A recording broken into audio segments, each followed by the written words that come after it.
माननीय श्री रामनाथ ठाकुर जी, महज 4 मिनट समय है।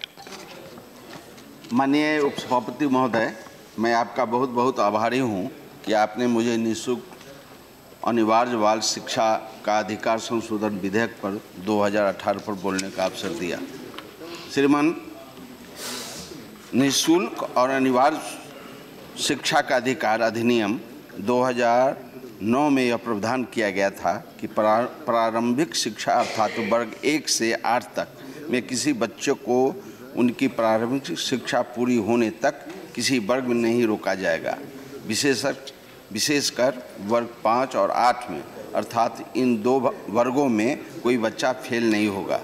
इस संशोधन विधेयक के द्वारा मूल अधिनियम में संशोधन कर केंद्र या राज्य सरकार को यह अधिकार देने का प्रस्ताव किया गया है कि यदि वे चाहें तो अपने विद्यालयों को वर्ग 5 और वर्ग 8 अथवा दोनों वर्गों में बच्चों को रोकने की अनुमति दे सकती है।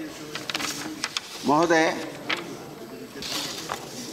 प्रतिस्पर्धा के इस युग में कोई पीछे नहीं रहना चाहता। फेल न करने की नीति और जिस कक्षा में बच्चा असफल हो जाता है उस कक्षा में बच्चे को न रोके जाने से बच्चे का ही नुकसान होता है।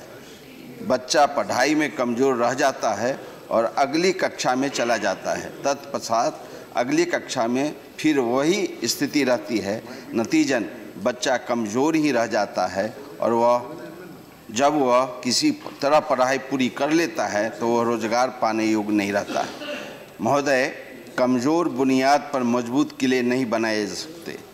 इसलिए यह प्रस्ताव ठीक है कि पहली बार में असफल बच्चे को 2 मास में ही दूसरा अवसर उपलब्ध कराने के बावजूद असफल रहने पर उन बच्चों को रोका जाना सही कदम होगा, ताकि फिर से वे मेहनत कर अपनी ज्ञान को बढ़ा सकें और विषयों पर उनकी पकड़ मजबूत हो सके।